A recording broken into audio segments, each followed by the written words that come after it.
Assalamu alaikum wa rahmatullahi wa barakatuh. Wa alaikum assalam wa rahmatullahi wa barakatuh. He's Abdurraheem Green. And that's Abdul Haqq Baker. And this is a piece of cake. How have you been, Abdurraheem? I'm good, alhamdulillah. Everything's How's your week? Pretty rainy, windy weather here in England. I'm sure it's been quite the opposite there where you are.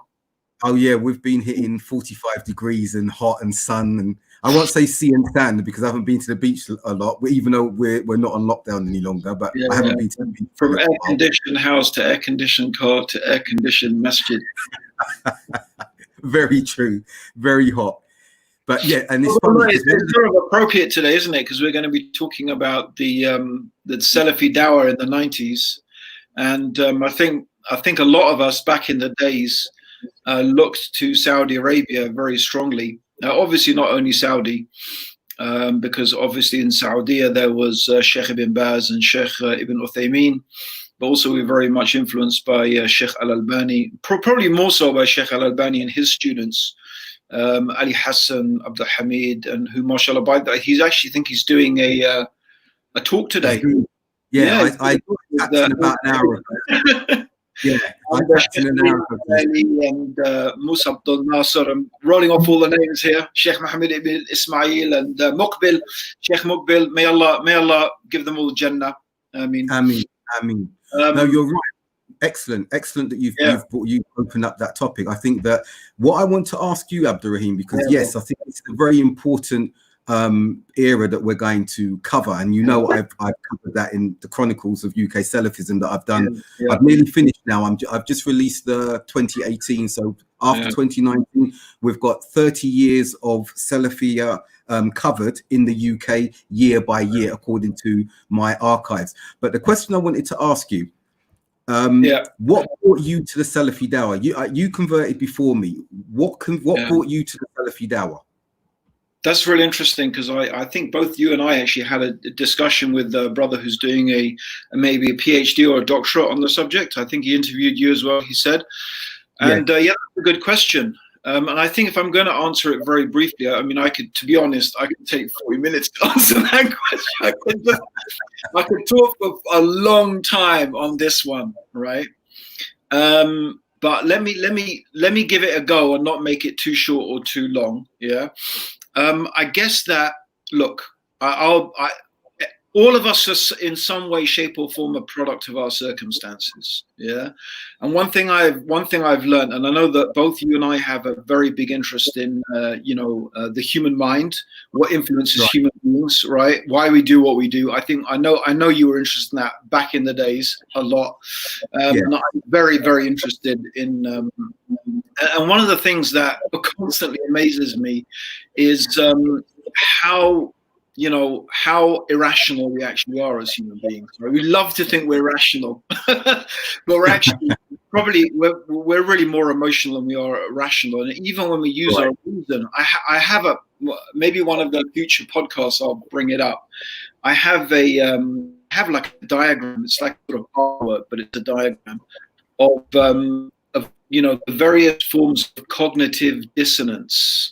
Right, the ways that we human beings think wrong in wrong ways. Right, there's all these cognitive biases that we have. Right, so we tend to, for example, we hate change, so we tend to prefer things that we prefer things that confirm the way we already think. And I'm saying is that, listen, I've lived long enough and I've understood enough about myself not to be absolutist about things, and to realize that, maybe the path that I took was a product of at least to some degree, a product of my circumstances. But the bottom line is, I felt it was the truth. I still do, right? I still feel, and my circumstances, similar to yours, I think, right, was that because I was a convert from Roman Catholicism, I didn't leave Catholicism to have more Catholicism. Right? No, I didn't stop being a Roman Catholic to enter another version of Roman Catholicism. Right. I didn't leave the religion of worshipping priests and saints, yeah, to join another religion of worshipping priests and saints, right? Exactly. And you know, it may for some people be iconoclastic, and as much I do respect scholarship, I respect knowledge, I respect scholarship, but ultimately, what made me become Muslim, what convinced me about Islam, was the Quran, was the text, was the purity of the sources of the religion, and the fact that, you know, we didn't need a priesthood. We don't have a priesthood in Islam, right? Right. And so I guess that my thinking has always been influenced very much by a refusal to go back to that sort of Catholic, you know, way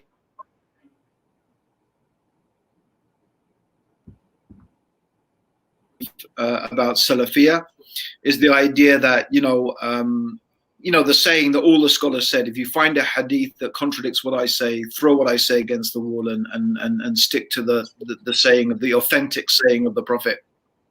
And of course, I know that's qualified. It's not for you and me to just pick up a hadith and say, oh, look, this hadith contradicts what this scholar says, I'm going to go with the hadith. That's not what Salafiyah is, right? It's following the scholars. You don't, unless you're a scholar, you don't have the right to do that. We still need to rely upon scholars, but we don't need to rely upon one scholar, right? No.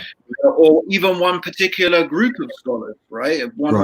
They don't need to be the Saudi scholars or the Jordanian scholars or the Yemeni scholars or a particular madhab. No, you know, we're free to use our minds according to our capabilities. If you have that sort of, I guess, intellectual standing, and you should. I would say it's not that you can. I believe that when it becomes clear to you in your heart and in your mind that this scholar is saying something that is in accordance with what Allah wants, and another scholar who you may be following has an opinion that you can't see in your heart and your mind, how can I reconcile what the scholar I'm following is saying, right, with the Quran and Sunnah?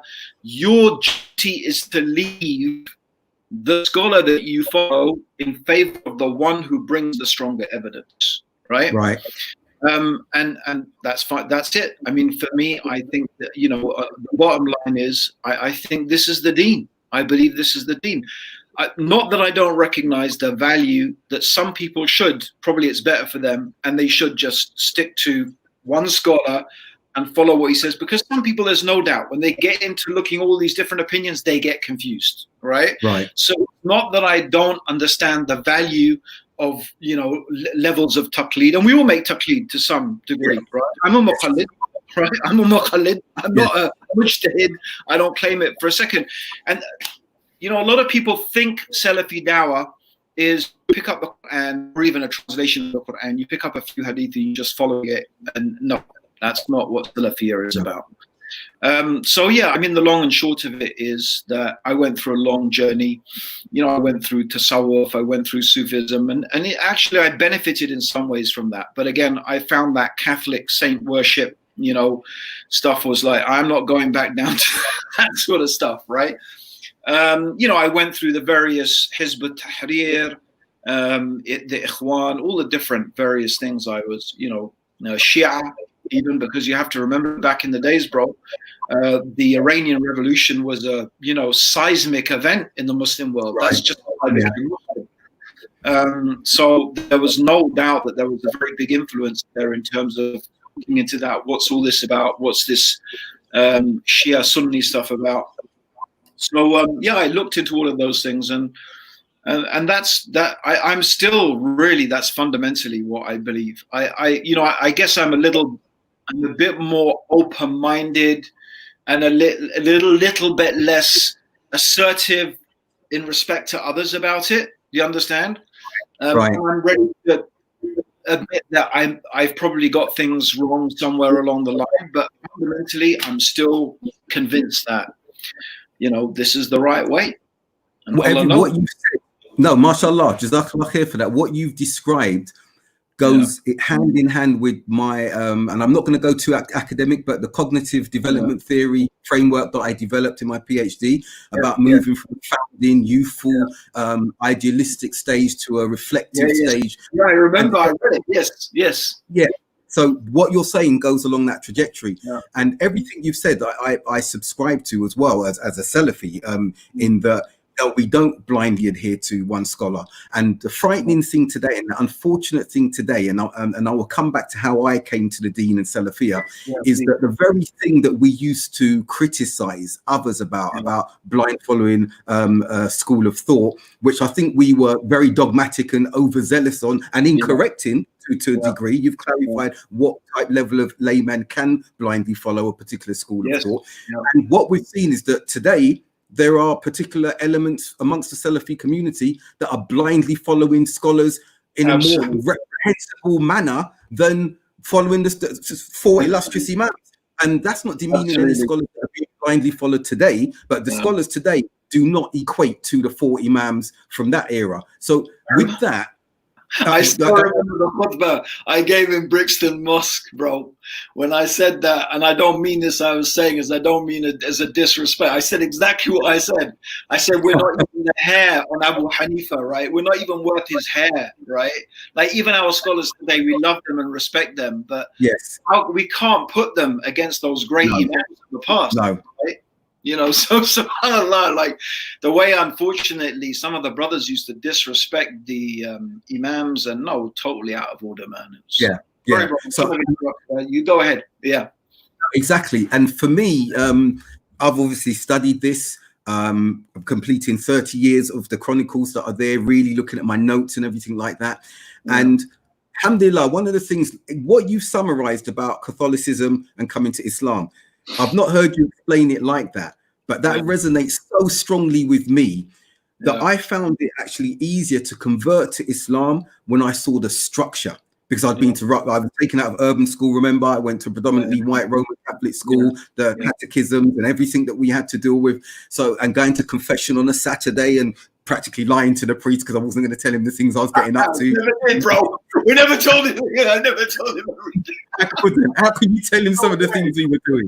So for me, moving into Islam and seeing that structure, and I came upon Salafiyah from the beginning. And the beautiful thing about that is that my teachers, like Surat Abdul Malik, may Allah have mercy on his soul, rahimahullah, and my mentor, Sheikh Suleiman Abdul Sabor, who's my elder and really influenced, gave me my name, Abdul Haqq, at the time, when they were teaching us and they were familiarizing us with the names of the scholars and referencing the scholars, ask the people of knowledge when, if you don't know. So we were hearing names Sheikh Ibn Baz, Sheikh Uthaymeen, Sheikh Muqbil, as you said, Sheikh Al-Albani, and then becoming closely acquainted with some of those scholars. Like, for example, my second property, when I wanted to, I wasn't sure because I'd bought it and mortgage and interest and everything like that. And brother Faraz Farhat from Tooting, graduate from Medina, you know him well. He actually rang Sheikh Uthaymeen directly for me.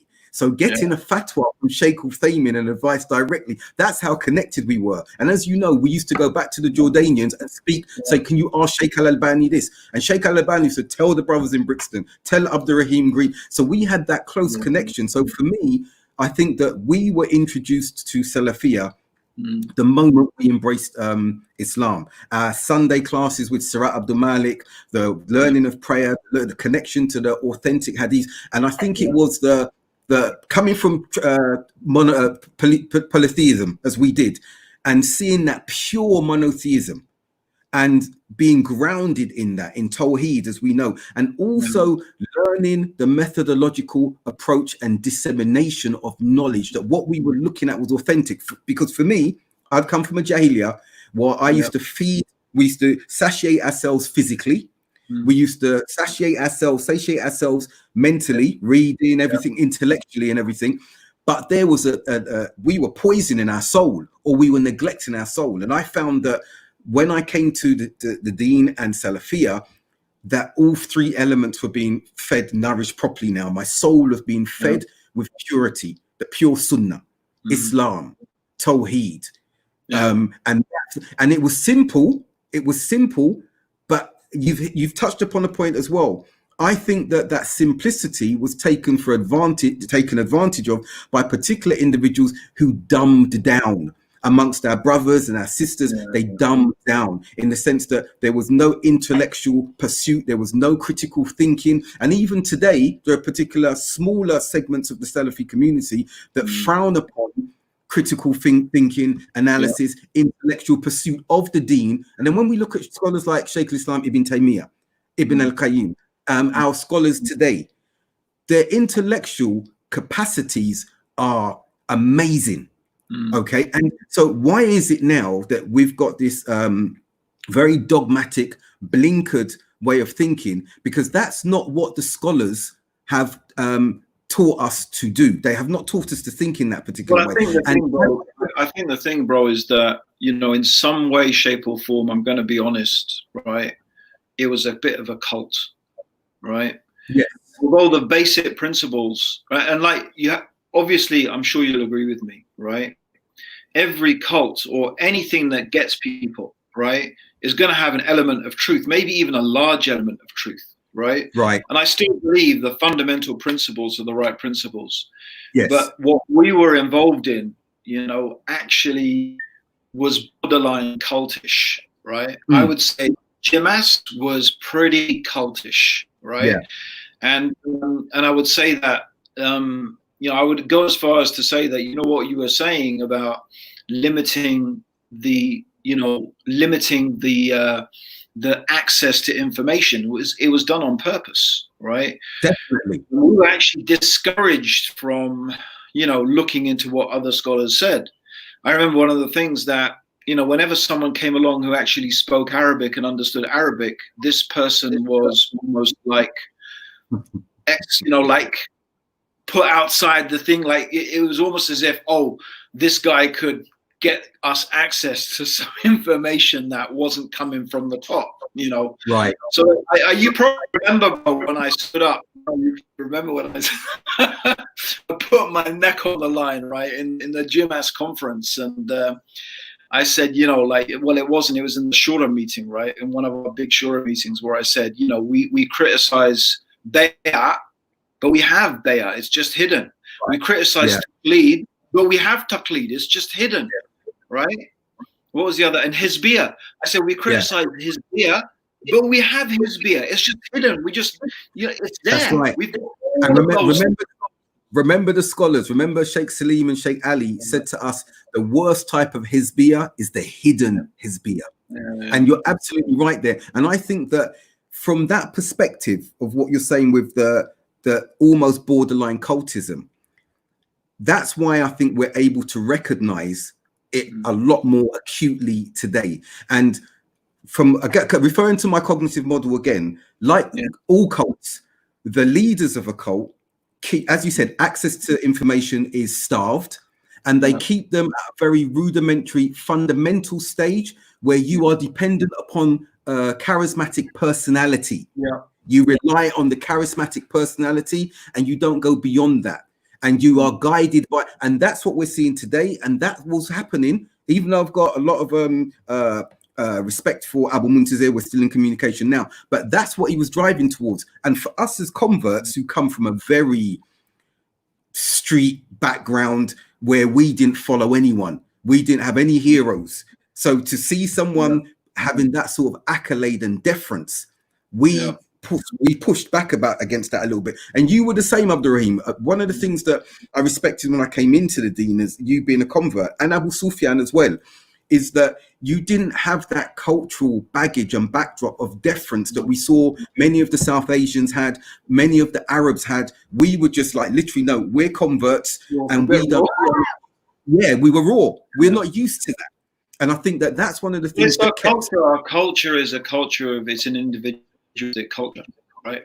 I mean, that may be a bad thing in many ways, right? But we're brought up in a culture of, you know, what really is basically individualism, right? And I guess in many ways, shapes or form, in many different ways, that's our ethos, you know. I mean, you know, like there's plenty of kowtowing even in British politics and everywhere in society. But the basic idea, isn't it? The basic idea that you stand up for, you know, you stand up for yourself, and, you know, an Englishman's house is his castle type thing, you know. Right. So there's that. But there's something I just recently, just today, actually this morning, I was listening to a very interesting podcast, and I just want to refer something that they were saying, Umar Hajjaj and Dr. Butt were, I can't remember, Coffee and something, they did anyway, they did a nice podcast, Umar Hajjaj.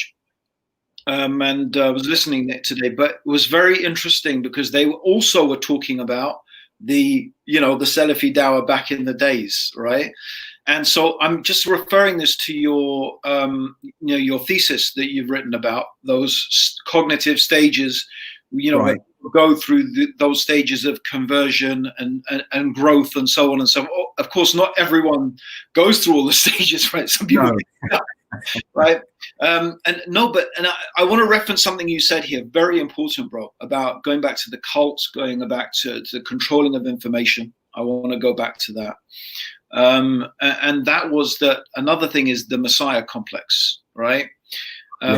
Which I thought was really interesting. I'd never really thought about this before. And when he said it, it was like, oh my God, that's exactly that's what we felt. He said, you feel that the whole weight of the ummah and saving Islam is on your shoulders, right? Yeah. We are on the haqq, we have the truth, and we have to save not just the ummah, but the whole world, from misguidance, right? And it was very interesting. He says that some people, they move away from that and they grow up and they realize that no, Islam does not depend on you. It really doesn't. Don't worry, right. It's going to do absolutely fine without you. But some people can't. They don't accept it, right? But and they move from being a Messiah in Salafi. We're going to be Quran and Sunnah, bring the world back to now I'm the Messiah saving everyone from extremism, right? It's still the same old Messiah complex, right? Right. What's the clue that person or those people still have it? Is that you still find that person never referring to really that broad category of mainstream Quran and Sunnah scholars, right? Oh. They're still on the verge again, right? And they call to themselves. They call to themselves. Yeah, it's not. I mean, you can see the absence of orthodoxy, and I don't mean orthodoxy, and although the word orthodox and Catholic is the same. No. But I mean orthodoxy in the sense of Kitab and Sunnah and that sort of. So I just think it's just interesting. There's a key situation there, though. But let's look at then and now, and there's a key thing you've mentioned. The Messiah complex of wanting to save the world, and that's synonymous with other cults and non-Muslim cults and whatever. But the difference in the 90s to now, we had a care and a concern to go and engage, embrace, and call the people to Salafiyah. Yeah. We had that. That transferred into the noughties, where it became disdain for anyone who wasn't Salafi, looking down upon them, and then it became even more filtered, which alhamdulillah we moved away from, that if you didn't understand Salafiyah as we understood it, then you weren't. It became a particular version of it. Yeah, that's right. It became even more dogmatic, and then we started seeing this refutation culture, and I call it cannibalism within Salafiyah, which has continued until now. And some of those who wanted that sense of belonging and joined Salafiyah and had weaker personalities, because of that cultural backdrop again, Abdurraheem, they became so enmeshed in that they went along with it. And I know individuals who continue to say, if I leave it, my family's going to be affected. My wife is close to the sisters. My children are going to be affected. And some were affected to the extent, and we can't blame them, but some came off the deen, some left Salafiyah. So some would call it, in America, it was called Salafi burnout and stuff. And that was something that I think that wasn't addressed at the time. And before I hand it back to you, we've got one of our, and I think there's a few of them, but we've got an old school colleague here. First, I'd say salams to Salwa, who comes onto our shows, and there's some other sisters. We've got Ismail Howell. Remember Abu Humaira from Croydon? Ismail Howell is sending salams to him, and he asked a very key question. Walaikum Salam, Ismail, when do you think that Jimas turned from a sincere Dawah organization to a cult? What were the signs? And if I can answer first, Abdurraheem, I think that's a difficult thing, because I think that the cultish mentality was always there underlying, okay, and the Dawah was driving it. And then you became aware of the cultism when we grew and started moving in our own spheres. For example, Al Hidayah started publishing, and they were told, no, you've got to publish under Jimas. I became chairman of Brixton, and I was told you need to bring Brixton under Jimas. I said, it's a community. There's no way it's going to happen. You were becoming more, you were very prominent in the Dawah, remember, and we're going to talk about Hyde Park and the Dawah very shortly. And you being, and I can remember you standing in those meetings and everything. It was like, yeah, the walking, I think it was Farhat Abbas Abu Yahya, who we called the walking Shaheed after we went to Jordan, saw the Jordanian Moshe, came back, and in the conference, I would say chastised him for actually going and speaking to the scholars.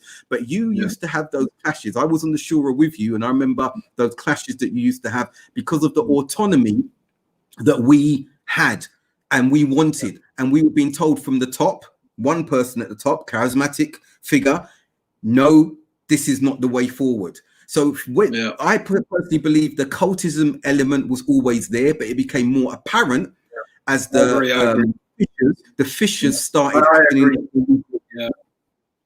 I think as it got bigger, like, you know what, you know, when you're young, right, you know, your mind is in a different place. And like you said, you've studied this, and you actually outlined all of this really well in your PhD as well. There's a whole thing about the whole, you know, I mean, I don't think we were a cult exactly. No, right? I don't. No. A cultish, like, so when Ismail said, you know, when did Jimas start become, you know, when did it become a cult? I don't think it was ever exactly a cult. It wasn't that bad, right? But it was on the edge of it, you know. It was cultish, you know, cultish, you know. I think that would be more accurate, you know, because, you know, mashallah, to be fair, right, we still, you know, we used to give talks in, you know, Masajid, Bala Mosque, for example, you know, Deobandi masjids, local community masjids. I'm thinking about how did those uncles and brothers put up with us, mashallah. I know, mashallah, you know, what sabr to think that. But I guess that at the end, you know, we weren't that bad, because if we were really that bad, they never would have let us through the door. But bro, listen, what I want to talk about as well is what has Salafiyya become now, right? Because, you know, maybe you don't know, you live in a bit of a bubble in, I'm not accusing you of anything, bro, in Saudi Arabia, but bro, even many of the scholars in Saudi, and this is before the new program that's been brought into Saudi, right? This is pre women driving and all that type of stuff. So like, even then, some of the scholars were saying that, you know, we did something wrong because of the connection that obviously Al Qaeda, even subhanallah, ISIS, right? All of those guys identified themselves as being Salafis, bro, right? And many of these groups labeled themselves and called themselves Salafis. They used it in their terminology, bro. So, you know, there was a time when, you know, Salafi is now, I guess it's actually it's a dirty word, right? It's something that you want to be careful if you go around calling yourself a Salafi, because people think you're from Al Qaeda or you're, you know, like ISIS or I don't know, some extreme group, because unfortunately, that's how it is perceived these days. I mean, I know a lot of brothers who are still, you know, they're still on the minhaj, but they will not call themselves, they will not use that label anymore, simply because it's become a dirty word. Can I speak to that? Because I'm glad you've raised it. Yeah, I want you to speak to it. That's why I raised it, bro. Oh, brilliant. For me, I know many have taken that position, whereas I won't take that position. And I'll tell you why, Abdurraheem, because in doing that, right? No. I will say I will describe myself as Salafi, and a proud Salafi with the small s. Okay, and I'm going to explain why.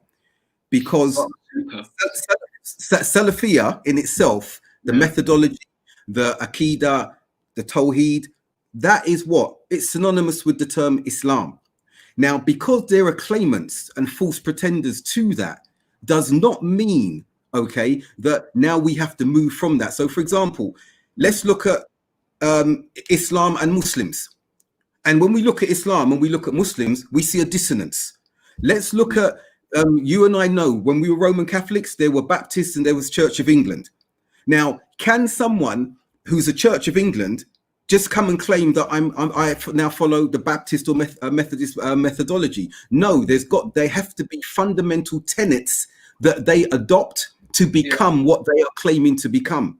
So now, one of the things that we dropped the ball on as Salafis is that we were not proactive, like we were in the 90s, in highlighting what Salafiyya was and speaking to the wider audience, non-Muslims and Muslims. We became insular, not us, but those who became who became a cult, okay? And some of us just became introvert, not like the times when you and I were. So what happened was individuals started claiming Salafiyya. Think about this, Abdurraheem. Hizb ut-Tahrir, Omar Bakri at the head of them. When they became Al-Muhajirun, they used to fight against Salafiyya all those years. Then suddenly what did we see? They then said, we are Salafi. Why did they say they were Salafi? Because they saw the popularity of Salafiyya and the youth moving to Salafiyya as well.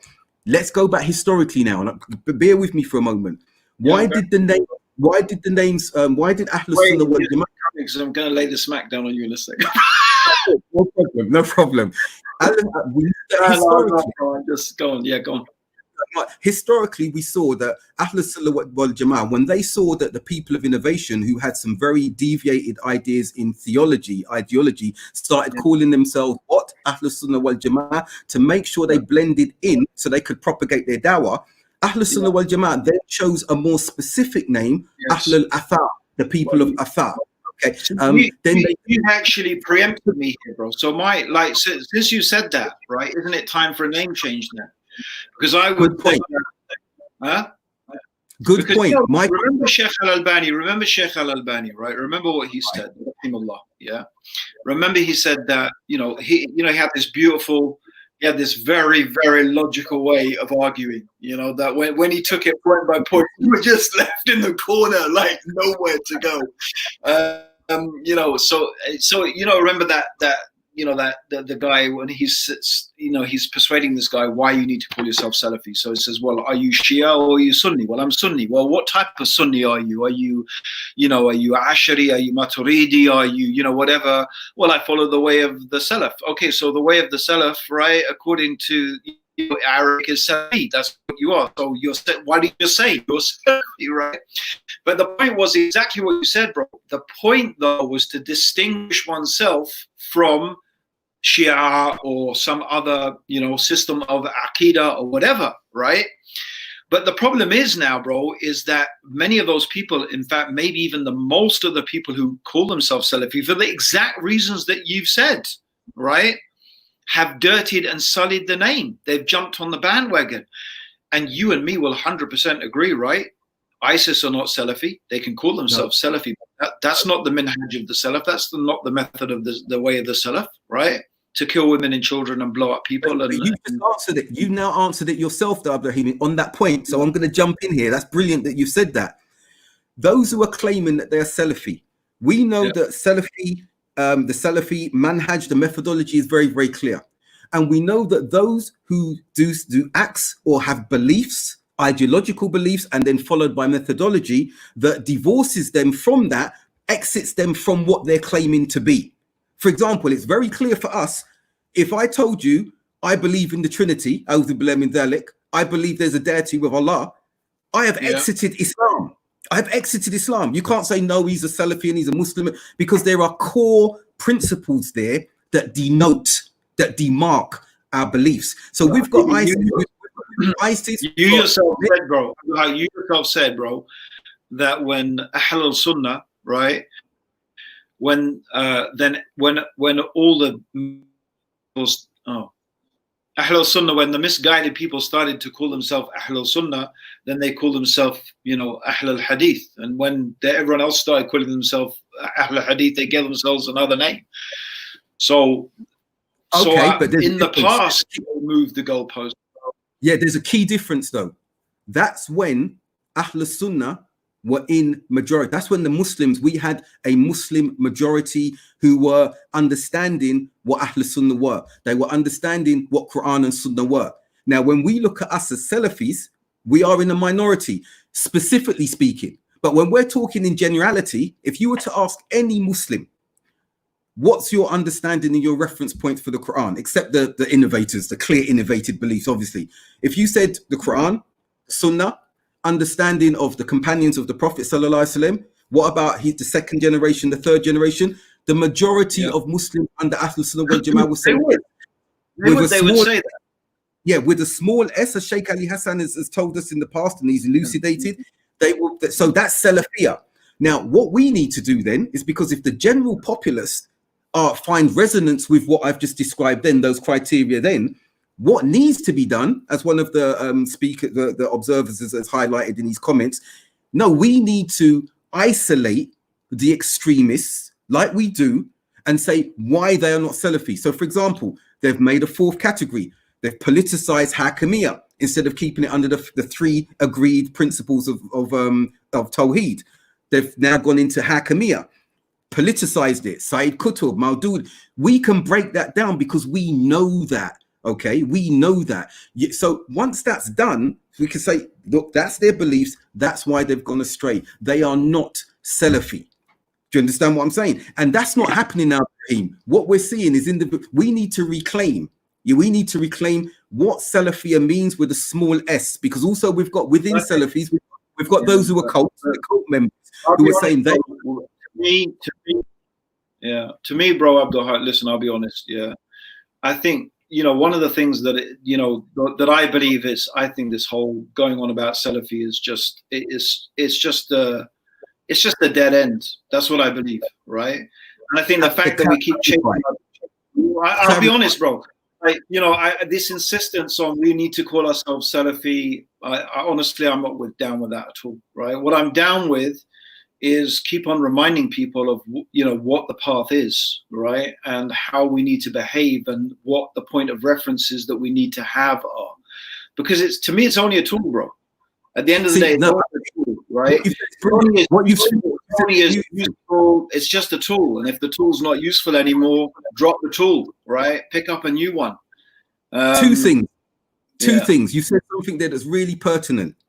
I agree with you in that, because what happened, and I'll say this frankly, and it may upset others, not you though. I believe that people bastardized the name Salafiyah, okay? Everything, Salafiyah became a badge. Salafi this, Salafi that, Salafi that. And that was a bastardization of the name. I agree with you about the process and talking about the process. I don't think that we should go waving the Salafi flag anymore. But dropping the tool, I disagree with you. Why? Because in dropping the tool, you'll have others. The tool, bro, is just the word Salafi. No, the word. No, what I'm saying, dropping the word means it's going to be claimed by others. It already has. It's the train is gone, bro. No, Abdurraheem, it's claimed by others. It's claimed by others, but it's been met with resistance. We've got scholars. We've got students of knowledge. We've got lay people. If you leave that space for individuals to claim something that describes the process of demarcation and a pure understanding, then what have you done to the history of everything that's passed before? And what happens is that history then gets rewritten. History then gets rewritten. Even the term, bro, Salafi, right, is not something that you find, used by consensus through all of the Salafi scholars, all of Ahlul Sunnah through the past. It's not, bro. It's a relatively new term. That's what I'm saying. It's a relatively new term, right? That was very much promoted particularly by Sheikh Al-Albani. He's the one who particularly promoted it in his scholars, but it was picked up by, in the 18th century, by Muhammad Abdu and various others, right?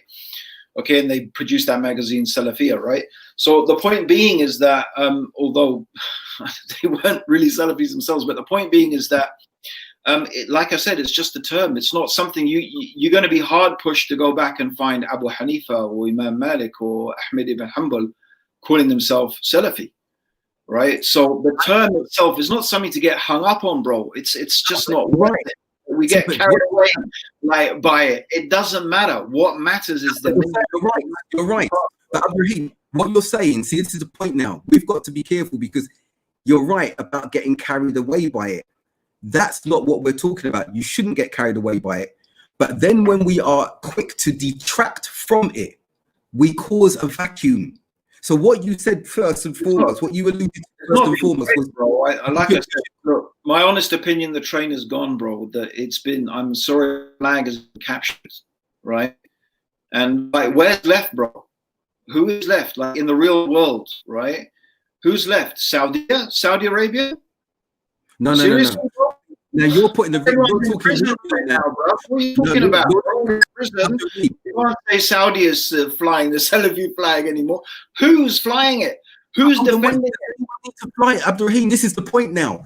Does anyone need to fly the flag? Now, that's where the problem comes. If we need a flag bearer of Salafiyah, then we've got it wrong. Look, recent research from one of the individuals who doesn't call themselves Salafi, they've got 500,000 or more followers. They did some research, an online survey, and this is what's key. Yeah. And I like this. And when you say, I understand what they said, and I really liked what they said.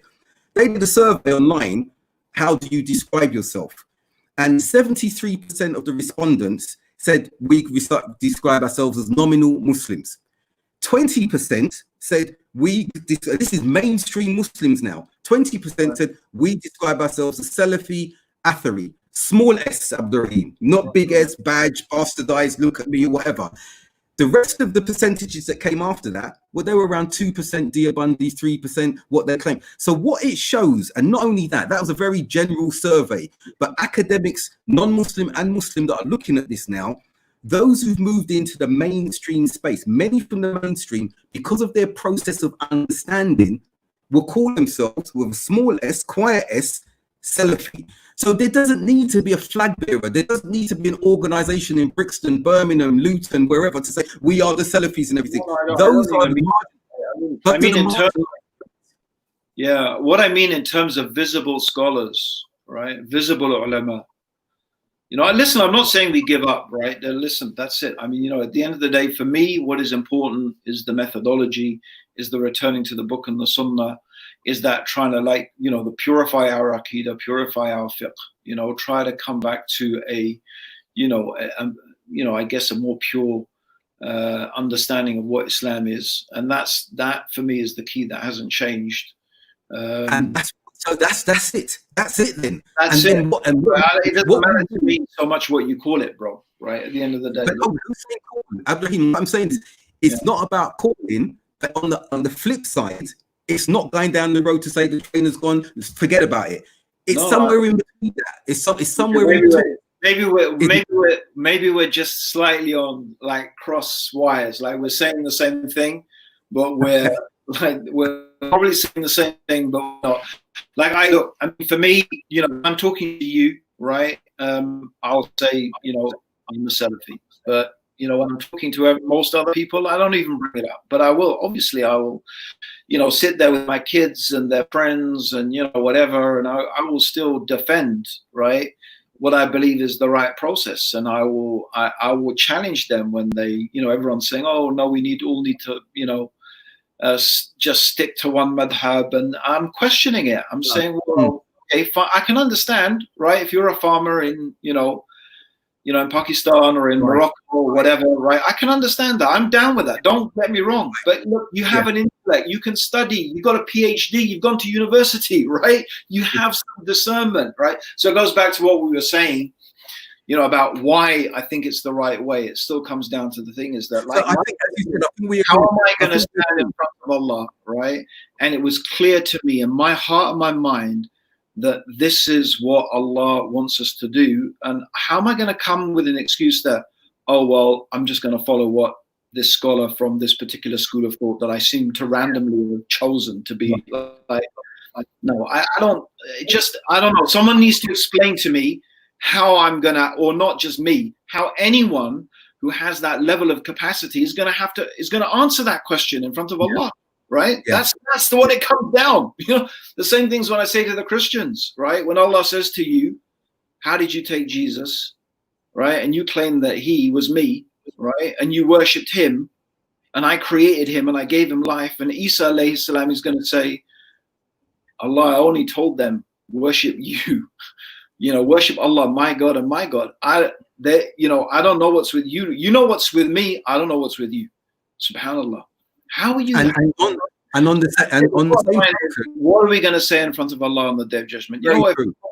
And the same token, I agree with you. On the same token, you're not going to be asked in the grave, the three questions in the grave, were you Salafi? You're not going to be asked that.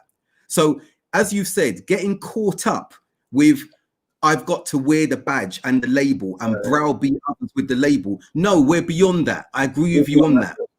What I'm saying is, we've got to be balanced in the sense that discarding it. I'm not saying you have to wear the badge. No, you don't have to wear the badge. But when identifying, as you said, we subscribe to these principles, these values, this methodology in that instance. And it cannot be like it's become with some cultish elements amongst the Salafis, that if you don't speak with their tongue, then you're not Salafi. No, there's a groundswell and an increase amongst mainstream Muslims of individuals quietly going about their way, those who have got to the maturer stages of their development of cognition, who are Salafi, comfortable within themselves, and don't need to bang the drum of Salafiyah.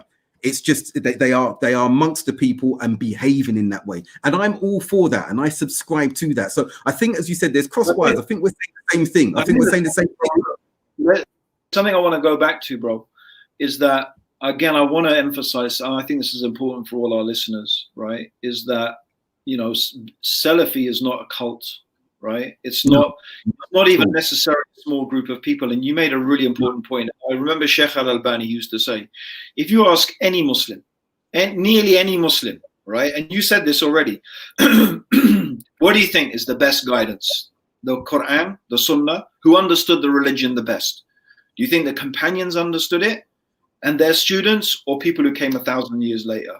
There's hardly a person. Of course, there are some, right? There are some who say, no, the people who came later, they were wiser and understood more, right? But most people, most ordinary Muslims, they will say, no, the Prophet and his companions, they were upon the deen, they understood the deen the best. And that's really what Salafi is, right? That's what it fundamentally is, just to recognize that fact. That's where it starts, isn't it? And if I can give the analogy that was given to us, you may remember this story. I'm just saying, it's not like a small group of people, right? No, if you press most Muslims will say, yes, that's what I believe. That's right. That's what right. Exactly. Yes. And that's what, and I think most of the minority, it's the most of the people. If you press them, whatever they happen to have been taught, right, they will say no, but I believe the right way is that way. Right. And I think 2 points on that is that, as I said, you've got a cult. Remember, a cult emerged amongst us in the West and pushed to that extent that, no, you must believe with this very blinkered, dogmatic view. But speaking to what you've just said there, I remember a beautiful analogy that was given to us by one of our scholars when we was in a conference. You may remember this, where he likened, he gave the example of a village living by a pure river. And what happened, they used to get their nourishment from it and everything and their strength from this pure river. But a generation came and started and forgot about and they started polluting that river. So they started becoming sick because of the diseased elements in there. They became weak. And so the enemies around them now saw the opportunity to come and conquer these individuals, and they took them over and overpowered them. So then the descendants among them was like, how are we going to get back our strength? One group said, we need to build hospitals, and then we can get well. Some said, no, but we'll get well and then we're going to become sick again. Another group said, no, we need to fight the enemies and get rid of them. Then we will get our honor and everything back again. Yeah. Then a third group said, no, it's neither of these things. We need to purify the water, and then we will be able to get strong, not be ill, and get our strength back again. And the Sheikh, he likened the three of them. One to the political group. I still remember that. Very powerful. Right, the first group was the politicized understanding of the Muslim Brotherhood, Ikhwani kind of ideology, Islamist. The second group saying, no, we've got to fight the enemies and overthrow them, were this Khariji, takfiri, violent terrorist belief. And the third group were the people of Sunnah, the Salafis, saying, no, we've got to purify the river again, and then our strength and honor will come back. And that river was none other than Tawheed. So I know you remember that story. So that's what we're about. On the other hand, bro, it doesn't mean we don't want to build hospitals and fight our enemies, bro. Let's just be serious about that. So don't throw everyone under the bus, bro. You know, like building hospitals. Very true. Right? It's just like, it's not the solution. That's the difference, right? I think, and this is somewhere where, you know, like I don't like this term Islamist, bro. I think we shouldn't use that term at all. Like, no, I've used it in the loose sense of not the Western term. About it, but you know, that term is very badly misused by, you know, the people who would wish us harm, bro. You know. No, I'm speaking to you. And I'm speaking in their terminology, we're Islamists as well. So don't even, you know. Yeah, but Abdurraheem, see again, what you're doing. This is one of the things one thing I'm gonna challenge you on that we need to look at. We cannot come from a defensive, reactive stage of understanding because of what is being done to us by a more dominant force. And twice now, there's two elements I'm going to pull you up on. Salafi, because using a term we didn't come up with that. Hold on. Listen. 1 minute. I'm going to say. Let me finish what I'm saying. You're just applying to their agenda, bro. You're just falling into their trap. You've got to let me finish what I'm saying.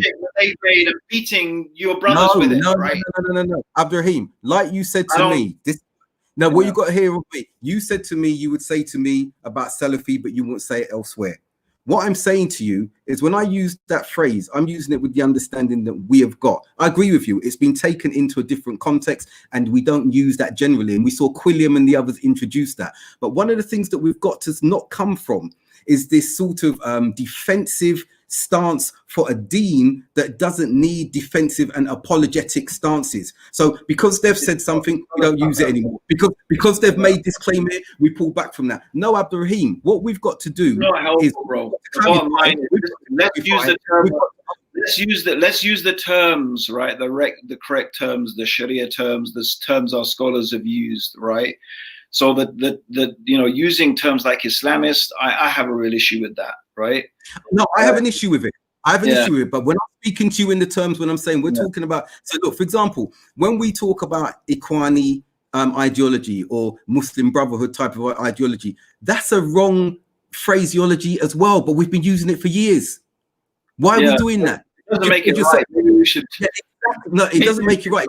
But see, but Abdurraheem, but that's not corrected. So if we're going to correct particular terminologies and phraseology, we've got to look at what we've been using for decades comfortably. And as you've said, we need to. I think the thing is that look, that things like Ikhwani and and Khariji, these are terms of reference that we use within our own tradition, right? No, that's not something someone invented for us, right? That's stuff that those terms that we use within our own tradition, right? Our scholars have used those terms, right? And for better, I may or may not agree with it, but at least the terms, points of reference that you understand that have been developed within our tradition, right? So I think we should stick to those because, just like listen, nothing to get caught up on, bro. It's just like one little word. I know what you meant. Muslim Brotherhood. We're against the ideology. We're against the ideology of Muslim Brotherhood. Remember that, bro. So no, mashallah. But we're against the ideology or a methodology of Muslim Brotherhood. But then what happens is that there's a complete we use a carte blanche to write off absolutely everything concerning them when that term is used. And we've got to become more nuanced in the language that we're using. So as you said, Islamists, okay, wrong choice of words. But Muslim Brotherhood, yes, it's a vernacular that's being used by particular scholars that we follow and we adhere to. We've got to be a lot more nuanced because we're in a Western context as well now. So yeah, throw Islamist out of the window. That's a phrase that was introduced. And when it used to be used, because it used to be used before, it didn't have the connotations that it had now, as you've said now. The same time as well, we can't throw out the use of the term Salafi. We can't throw out the use of the term jihad. There are things that are within our deen that we have become very apologetic about and scared to use. Okay, and this is problematic. And ownership needs to be given, and the context has to continually be explained. Habibi, listen, I'm not gonna get into a drawn out argument with you, bro. Let's you know, we're gonna have to differ about. I don't think the term Salafi, you can equate it with the term jihad. It's not on the same level, right? Like I said, no, it isn't. It's textual, it's qati, it's in the Quran, you know, verbalized by the Prophet sallallahu alaihi wasallam, right? You know, like you know, the word tawheed, yeah, it has origins, but it's not something you find the Prophet sitting there, you know, outlining the 3 categories of tawheed. It's something the scholars do. Right. Similarly, the term Salafi. So like there's different things. Like that's my point, is that these things are tools. Some of them have a long tradition. Some of them have a more recent, you know, introduction. Listen, it's fine, bro. I don't want to argue endlessly about these things, you know. It's funny. Like, we can have these discussions, Abdurraheem. This is the thing that I want viewers to see. And we used to have these discussions when we used to travel around the country, and we'd come back and not agree on stuff.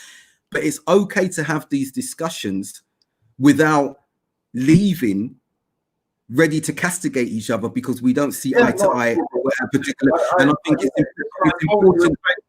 You know, I'm just voicing my opinion, and I totally respect, you know, whatever, you know, position you take from that point of view. I don't have a problem with it, you know, not at all, bro.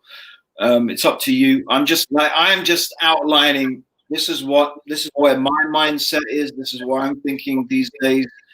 You know, and I guess that, you know, I'm probably a lot more quietist about the whole. You know, like I said, I don't go around saying this is the most I've said the word Salafi in like 10 years. It's this our podcast today. And Abdurraheem, if I can add that term, for me, like, you know, I think, you know, we've got really distracted because, but that's good. You know, we've got a lot more to talk about, bro. We have. And what I've concluded, I think we need to focus on some really interesting subjects. Like, you know, here's a question, and maybe we should ask our audience, what would they be interested in hearing us talk about, right? So I think one of the fascinating issues is, why is it that Salafis are the people who were in the 90s, right, and until today are one of the few groups who are really focused on giving dawah to non-Muslims? That's a good question. I would also say another question, right? Yeah, but I would say, apart from, I have to say, Hizb ut-Tahrir, I have to say, in their, you know, I have to say, mashallah, they were always, you know, very. Whether it was the right way of going about it or not is a different thing, but they were always up there giving dawah to non-Muslims. So apart from them and us, I don't remember anyone being engaged in that on the same level. It's very interesting. Maybe we should think about it, and maybe someone can contribute. That would be an interesting question, right? Because I still think that's sort of true until today, by the way. Oh, yeah. Well, I think, on the whole it is. But what I would say as well, to add to that, is I think we should discuss next week as well the difference in talking directly to audiences and the change that social media has brought about, and which we both prefer. Because remember, we used to go and actually sit amongst the audience. You had a few thousand in Canada. I've got the notes from when we was working at Al Ansar. It takes a toll on you. This is so much more relaxing and pleasant. The point is, which do we prefer? What do we prefer? Yeah, we're just old, bro. That's what it is, bro. We're just old. We don't have the energy anymore. But those are periods that we missed. And so, you know what, Abdurraheem, one of the things we should share with the audience as well is that we're going to bring, in the next few weeks, we're going to start bringing on some guests that you and we can do the third degree on, the good cop. So the good Anthony and the bad Anthony grilling whoever it is about a particular topic. So we maybe look about doing that in the next few weeks. But I think we should revisit, if you're happy with that. I think there's a lot we need to still unpack historically around Salafiyah. I know we got into some. If people want that sort of insight, they can listen to your podcast, right? You know, you go through the whole history. I mean, it's a historical podcast, so you got to have to like history to like that. It's not going to be like listening to you and me. Yeah, that's true. I have to say, it is a very historical, analytical approach. It's not like some joyful banter, right? So be forewarned that Abdul Haqq's podcast is, you know, it's history basically. It's you know, that it's sort of going through, like, based on Abdul Haqq's notes. But if you're interested in the subject, you know, check out the podcast, inshallah. Yeah, I think, and also I think if any of our listeners, right, there's something they would like us to discuss, right? Why don't you drop us a message, drop a comment, and say, this is what you guys should be talking about, inshallah, in the future. I think, bro, maybe we should pick up on that next week, and we'll talk about, you know, social media. That's a really, really, you know, how it was back in the days, how it was giving lectures. What's the difference? There's a lot of stuff, interesting stuff. Like, there is. And I think to do with, you know, ego as well, right? And the whole fame thing, like, that's going to be an interesting discussion. I think we should definitely have that one, bro. That's definitely. No, I agree. And I'll just show you something that from an old post that's needed stuff. Up, bro. Look at that. Oh, there it is. Rap to reality, bro. Yeah. That was a good talk, man. I think maybe, you know, next week you should just give the old rap to reality talk, bro. No, but then I'd say to you, you need to give the sex, drugs, and rock and roll. What's the meaning of life? What's the meaning of life? We could do that, I think. But now, Abdurraheem, what I want to take away from this meeting, this show today, and I want the audience to see what you've seen take place with Abdurraheem and myself, who I love very much for Allah, is that you can disagree on particular areas, and we didn't actually disagree. Abdurraheem, just a side point. If you see my work, you know I bang out against the term Islamist anyway, but leave that to the side. You can disagree, and we can be at different stages. I'm not saying Abdurraheem and myself are. Abdurraheem may be at a more advanced stage with wisdom, maybe on my cognitive development stage than I am. I might just be at adult phase. And it's liken it to a building. He may be on the 15th floor and I may be on the 10th floor. And I can't see the horizon that Abdurraheem can see because I'm 5 floors down. So we need to understand. Bro, you get a better view from here. So I say that again? Come back to UK. You get a better view from here, bro. I'm missing the greenery, Abdurraheem. And one of the things we'll do when I do come back, you and I, for old time's sake, we got to take a trip to to West Country, drive in. We'll just get somebody, even if we're going to do a little talk in somebody's house and just reminisce on the way we do that, inshallah. You can just come to my house here and you can see the countryside, because I live out in the countryside now. I've moved out of the city, moved away from the hustle bustle. If it was up to me, I would have had a farm, but, you know, my wife wasn't up for being a farmer. Or a farmer's wife. So. MashaAllah. No, I'm here again, and to it's been a pleasure. Real pleasure, MashaAllah. Likewise. I hope everyone's found this very engaging. You're speaking to what would be considered veterans in this game now, if you like, and we're going to continue this topic next week. But as Abdurraheem has highlighted, looking at, for example, social media compared to how it used to be in the 90s, and then basically comparing and contrasting and bringing up any other issues that come about then. And again, whatever you've brought to us, we're going to try and address that. So inshallah. I'm going to, inshallah, I will start off by saying, Assalamu alaikum wa rahmatullah. This is that's Abdurraheem Green. And wa alaikum assalam wa rahmatullah. Assalamu alaikum wa rahmatullah. That is Abdul Haqq Baker. And inshallah, we'll see you next week for a piece of cake. Definitely. Inshallah. Assalamu alaikum. All right, take care, bro. Assalamu